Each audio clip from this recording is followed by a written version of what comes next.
अस्सलाम वालेकुम dear students. उम्मीद है आप सब खैरियत से होंगे। तो हमारे पास जो 2 लेक्चर थे वो हमने कंप्लीट कर लिए हैं। 2 लेक्चर में होप सो आप लोगों को समझ आ गई होगी। फर्स्ट लेक्चर में हमने जो चीज़ें कवर की हैं, सेकंड लेक्चर में जो चीज़ें कवर की हैं, होप सो आपको वो अंडरस्टैंड हो गई होंगी चीज़ें।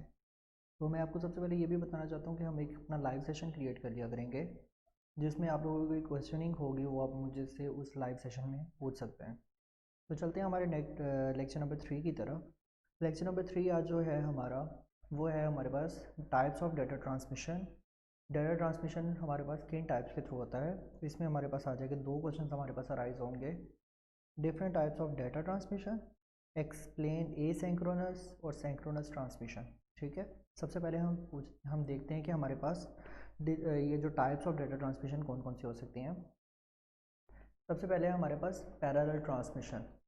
हमारे पास पैरेलल डाटा किस तरह सेंड होता है एक डिवाइस से दूसरी डिवाइस में या एक नेटवर्क से दूसरे नेटवर्क में। पैरेलल हमारे पास डाटा किस तरह सेंड होता है। तो हमारे पास जो है पैरेलल की डेफिनेशन हमारे पास लिखी हुई है, group of bits transmitted at the same time through multiple communication lines.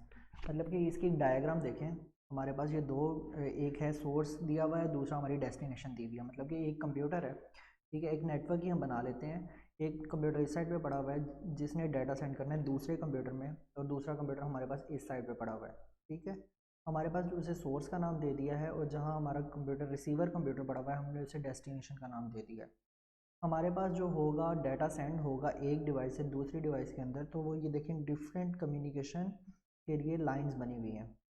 मतलब कि एक लाइन के थ्रू होकर डाटा नहीं गुजरेगा, डिफरेंट कम्युनिकेशन लाइंस के थ्रू डाटा गुजरेगा। हमारे पास 0 1 2 3 एंड 4 तक, या नंबर ऑफ n तक, मतलब कि हम जितने मर्जी कम्युनिकेशन लाइंस बना लें उसके थ्रू हम डाटा सेंड कर सकते हैं।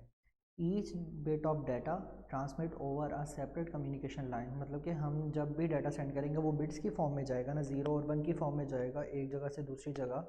तो वो हर जो बिट होगा वो अलग अलग पाथ से जाएगा। ठीक है, हर बिट अलग अलग पाथ से जाएगा। जैसे कि 1 इधर से जा रहा है, 1 इधर से जा रहा है, 0 इधर से जाएगा, 0 इधर से जाएगा। इस तरह ही हमारे पास डाटा ट्रैवल होगा। 0 और 1 की फॉर्म में डाटा ट्रैवल होगा, तो हमारे पास जो एक बिट होगा वो अपनी अलग से कम्युनिकेशन लाइन के थ्रू गुजरेगा, एक ही लाइन के थ्रू सारा डाटा हमारा नहीं गुजरेगा।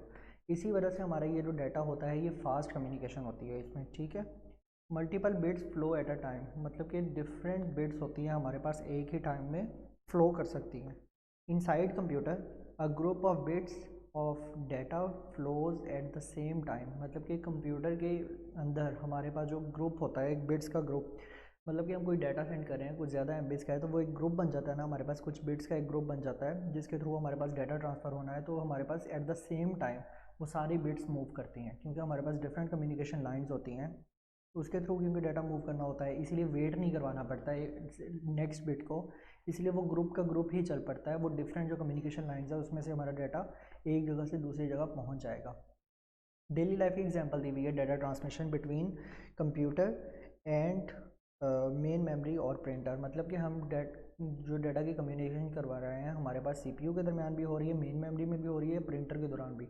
मतलब कि हम कम्युनिकेशन करवा रहे हैं डाटा की।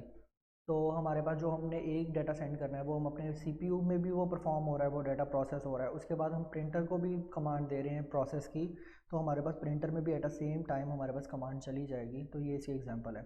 एक और एग्जांपल है, जैसे कि हमारे पास मल्टी लेन हाईवे है। हाईवे का आप कॉन्सेप्ट देख लें कि हमारे पास हाईवे में एक दो लाइंस तो नहीं बनी हुई होती कि एक से डाटा आए और दूसरे से ट्रैफिक जाए, एक से ट्रैफिक उस साइड लेफ्ट साइड में मूव करे, एक से हमारे पास राइट साइड में मूव करे।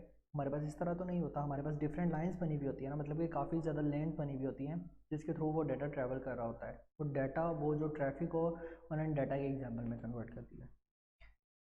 सेकेंड नंबर पे हमारे पास आ जाता है सीरियल ट्रांसमिशन। सीरियल ट्रांसमिशन हमारे पास क्या होती है, ये हमारे पास 1 bit of data transmitted at a same time. उसमें हमारे पास जो था पैरेलल में हमारे पास बहुत सारे बिट्स एक टाइम में ट्रैवल करते थे, क्योंकि हमारे पास कम्युनिकेशन लाइन ज़्यादा होती थी। लेकिन सीरियल ट्रांसमिशन के अंदर हमारे पास कम्युनिकेशन लाइन सिर्फ एक यूज़ होगी। ये देखें, कम्युनिकेशन लाइन सिर्फ एक ही यूज़ होगी, इसीलिए एक बिट जो होगा हमारे पास एक टाइम में ट्रांसफ़र होगा, इससे ज़्यादा बिट हमारे पास एक टाइम में ट्रांसफ़र नहीं होंगे। डाटा ट्रांसमिशन सीक्वेंशली, मतलब कि डाटा हमारे पास जो सेंड होता है एक जगह से दूसरी जगह वो एक सीक्वेंस की फॉर्म में सेंड होगा। इस तरह नहीं होगा कि हमारे पास डाटा हमने सेंड किया हुआ है, जो हमने एंड पे चीज़ें सेंड करनी है वो पहले पहुंच जाएँ, जो पहले सेंड की वो बाद में पहुंचें। हम जिस सीक्वेंस से डाटा सेंड करेंगे ना, उसी सीक्वेंस से डाटा हमारा एक कंप्यूटर से, सोर्स कंप्यूटर से हमारा डेस्टिनेशन कंप्यूटर की तरफ जाएगा। 1 बिट। अच्छा, उसके बाद लिखा हुआ है स्लोअर देन पैरेलल, क्योंकि पैरेलल में एट अ सेम टाइम हमारे पास बिट मूव कर लेती थी सारी, इसमें एक बिट एक टाइम में मूव करेगी, इसलिए ये स्लो प्रोसेस होगा। इसकी एग्जांपल है हमारे पास टेलीफोन लाइन सिस्टम है एक हमारे पास, और दूसरा है माउस। टेलीफोन लाइन सिस्टम की उन्होंने इस तरह एग्जांपल दी हुई है कि हमारे पास टेलीफोन लाइन में हम एक दूसरे से कम्युनिकेट करते हैं, वो भी वहाँ से बात कर रहे हैं, हम भी यहाँ से बात कर रहे हैं, लेकिन telephone line to transmit data one location to another, हम एक लोकेशन को फ़िलहाल एक्सेस कर सकते हैं ना, मतलब कि हमने एक नंबर जो डायल किया हुआ है उसी पे ही हमारी वॉइस जाएगी ना, और दूसरे नंबर पे तो हमारी वॉइस नहीं एक्सेस होगी। यह इसकी एग्जांपल है। इसकी अगर हमारे पास फर्दर दो टाइप्स आएंगी हमारे पास सीरियल की, जिसमें हमारे पास है एक एसिंक्रोनस डेटा ट्रांसमिशन है, दूसरा है हमारे पास सिंक्रोनस डेटा ट्रांसमिशन। हम चलते हैं हमारे पास एसिंक्रोनस डेटा ट्रांसमिशन क्या होता है। एसिंक्रोनस जो डेटा ट्रांसमिशन हमारे पास होता है, इसमें भी कम्युनिकेशन लाइन एक ही होगी, लेकिन इसमें जो डाटा सेंड होगा वो character by character data send होगा। मतलब कि डाटा जो हमारे पास सेंड होगा ना, वो 1 बाय 1 डाटा सेंड होगा। इस तरह नहीं होगा कि हमारे बिट्स की सूरत में मूव करे, हमारे पास ये करेक्टर बाय करेक्टर, जो हमने करेक्टर्स दिए हुए हैं हमारे डाटा के, वो करेक्टर बाय करेक्टर मूव करेगा। Data not saved before transmission, transmission से पहले डाटा हमारे पास सेव नहीं होता। ये हमारे पास टेली टाइप कम्युनिकेशन हमारे पास ये यूज़ होता है, मतलब कि user type character on keyboard immediately transmitted, मतलब कि हम जैसे जैसे करेक्टर्स कंप्यूटर पे ऐड करवाते हैं, अपने कीबोर्ड पे ऐड करवाते हैं, वो ऐसा ऐसा ट्रांसफ़र होते हैं ना, वो सिस्टम के ऊपर शो होने लग जाते हैं, वो 1 बाय 1 शो होता है ना। तो ये इसकी एग्जांपल है।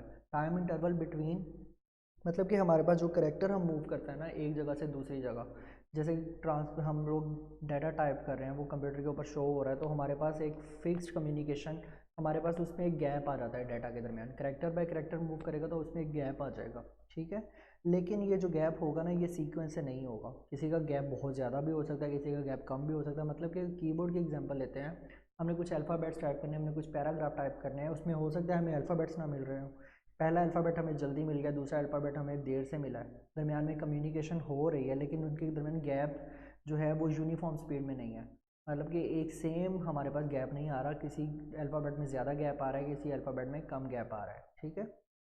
Gaps between transmission slow method है, और हमारे पास इसमें दो तरह की बिट्स होती हैं, एक स्टार्ट बिट होती है और एक स्टॉप बिट होती है। Start bit tells receiver the character is coming, पे स्टेट, मतलब कि हमारे पास जब भी हम डाटा को सेंड करवाएंगे एक डिवाइस से दूसरी डिवाइस में, जब भी हमारा रिसीवर हमारे पास डाटा रिसीवर जो, मतलब कि हम रिसीवर को डाटा सेंड करेंगे, तो हमारे पास जो हमारे पास स्टार्ट बिट होगी वो रिसीवर को बता देगी कि डाटा आ रहा है, एक्टिव हो जाओ। स्टॉप बिट ये होगी कि हमारे पास डाटा की ट्रांसमिशन कंप्लीट हो गई है, तो स्टॉप हो जाएगी प्रोसेस, तो उसे स्टॉप बिट बोलते हैं। स्टार्ट बिट को हम 0 से रिप्रेजेंट करते हैं, स्टॉप बिट को हम 1 से रिप्रेजेंट करते हैं। इसमें एक मार्क स्टेट आती है, मतलब कि मार्क स्टेट हम किसे बोलते हैं, वो कम्युनिकेशन, वो गैप जो हमारे पास दो अल्फ़ाबेट्स के दौरान आ रहा है, मतलब कि कम्युनिकेशन हम करवा रहे हैं, टाइप करवा रहे हैं अपने अल्फ़ाबेट्स, उसके दरमियान एक कम्युनिकेशन गैप आएगा, उसको हम बोलेंगे कि ये हमारे पास मार्क स्टेट है, ठीक है। When character is transmitted line switch from 1 to, मतलब कि हमारे पास जब भी डाटा ट्रैवल करना स्टार्ट होता है, तो हमारे पास जो स्टेट होती है वो होती है स्टार्ट बिट की स्टेट, मतलब कि हमारे पास 0 से डाटा स्टार्ट होता है, जब भी हमारे पास डाटा हम सेंड करेंगे वो 0 स्टेट में चला जाएगा, मतलब कि स्टार्ट स्टेट में चला जाएगा, और जब भी डाटा को हम फिनिश हो जाएगा, हमारा डेस्टिनेशन पे पहुंच जाएगा, हम उसे बोलते हैं कि ये हमारे पास स्टॉप बिट डाटा है, ठीक है। उसके बाद हमारे पास आ जाती है सिंक्रोनस ट्रांसमिशन। सिंक्रोनस ट्रांसमिशन हमारे पास क्या होती है, ये इसमें हमारे पास जो डाटा सेंड होगा वो ब्लॉक बाय ब्लॉक होगा, उसमें करेक्टर बाय करेक्टर हो रहा था, इसमें ब्लॉक बाय ब्लॉक, या हम इसे बोल सकते हैं word by word data send होगा। उसमें हमारे पास एक एक अल्फ़ाबेट का करेक्टर मूव कर रहा था ना, इसमें हमारे पास एक पूरा पूरा वर्ड मूव करेगा, मतलब कि पाकिस्तान हमने लिखा हुआ है, तो हमारे पास एक पूरा वर्ड पाकिस्तान बन रहा है ना, PAKISTAN जो स्पेलिंग है उसके, वो एक पूरा वर्ड बन रहा है। इसमें जो ट्रांसमिशन होगी वो पूरा वर्ड ट्रांसमिट होगा एक जगह से दूसरी जगह, लेकिन हमारे पास एसिंक्रोनस में P पहले ट्रांसमिट हो जाता था, फिर A ट्रांसमिट होता था, फिर K होता था, इसी तरह पाकिस्तान के जितने भी हैं हमारे पास अल्फ़ाबेट्स वो ट्रांसमिट होते थे, लेकिन इसमें पूरा एक वर्ड होगा, ठीक है। ये देखिए, क्योंकि इसमें हमारे पास ब्लॉक्स बने हुए हैं, उसमें हमारे पास ब्लॉक्स नहीं थे, एक एक सिंगल डाटा हमारे पास सेंड हो रहा था, लेकिन इसमें देखेंगे ये ब्लॉक्स बने हुए हैं, memory block bye block data send होगा सेंडर से रिसीवर की तरफ। ईच ब्लॉक में contain several bytes of data, मतलब कि हमारे पास जो डाटा सेंड होता है वो एक ही सेम नहीं होगा, हमारे पास सेम बिट का डाटा नहीं होगा। हो सकता है हमारे पास एक वर्ड काफ़ी बड़ा हो, एक वर्ड काफ़ी छोटा हो, तो सेवरल बाइट्स आएंगे डाटा के इसके अंदर। Time interval between two character is same, मतलब कि जब भी करेक्टर हम लोग लिख देंगे, जब भी हमने एक पाकिस्तान पूरा लिखा है, ठीक है, हमारे पास एक पूरा वर्ड ट्रांसमिट हो रहा है, तो उसके दरमियान जो गैप्स आएगा ना एक करेक्टर के दरमियान, वो सारे सेम गैप्स आएंगे। उसमें हमारे पास जैसे जैसे टाइप करते थे वैसे वैसे हमारा डाटा ट्रांसमिट होता था। इसमें पूरा वर्ड ट्रांसमिट होगा तो वो ऑटोमेटिकली जो होगा सेम हमारे पास गैप आएगा, टाइम इंटरवल आएगा, ठीक है। Data is saved before transmission, इसमें हमारे पास डाटा सेव हो जाता है ट्रांसमिशन से पहले। No data stop bit, no start और नो स्टॉप बिट्स, हमारे पास इसमें स्टार्ट बिट भी नहीं होती, स्टॉप बिट भी नहीं होती। अच्छा, ये हमारे पास होता है क्लॉक सिग्नल स्केजुअल और कंट्रोलर ट्रांसमिशन ऑफ इंफॉर्मेशन। उसके बाद है इसे बोलते हैं सिंक्रोनाइज्ड क्लॉक है ये। अब जो हमारे पास सिंक्रोनाइज्ड क्लॉक है, हम इस वजह से बोल रहे हैं क्योंकि स्पेशल कम्युनिकेशन डिवाइस के थ्रू हमारा डाटा सेंड होता है। इसमें हमारे पास करेक्टर्स के दरमियान जो गैप्स है वो अकर नहीं होता। उस गैप को हमने क्या बोला था हमारे पास कि ये मार्क स्टेट है। इसमें कोई मार्क स्टेट नहीं होती क्योंकि हमारे पास इसमें गैप नहीं आ रहा, इसमें एक टाइम इंटरवल आ रहा है, वो जो बिल्कुल सेम टाइम इंटरवल होगा हमारे पास डाटा को सेंड करने का, ठीक है। हम नेक्स्ट स्लाइड की तरफ मूव करते हैं। नेक्स्ट स्लाइड पे है हमारे पास एसिंक्रोनस कम्युनिकेशन और सिंक्रोनस कम्युनिकेशन का डिफरेंस है। ये डिफरेंस बहुत इंपॉर्टेंट होता है, हो सकता है ये लॉन्ग में भी यूज़ हो जाए, तो आपने ये डिफरेंस एक दफ़ा देख लेना है। तो ये सेम चीज़ें हमने जो वहाँ डिस्कस की हैं ये सेम चीज़ें इधर ही हैं, तो ये आप एक दफ़ा पढ़ लीजिएगा। तो स्टूडेंट्स, आज का हमारा लेक्चर ख़त्म होता है। तो हम नेक्स्ट लेक्चर में जो है वो शॉर्ट कॉन्सेप्ट इसके पढ़ेंगे। शॉर्ट कॉन्सेप्ट हमने कौन कौन से करने हैं, शॉर्ट कॉन्सेप्ट हम सारे क्लियर कर लेंगे, इसमें शॉर्ट क्वेश्चंस क्लियर कर लेंगे ताकि आप लोगों को ये चैप्टर की अंडरस्टैंडिंग हो जाए। आज के लिए बस इतना ही है। ओके, अल्लाह हाफ़िज़।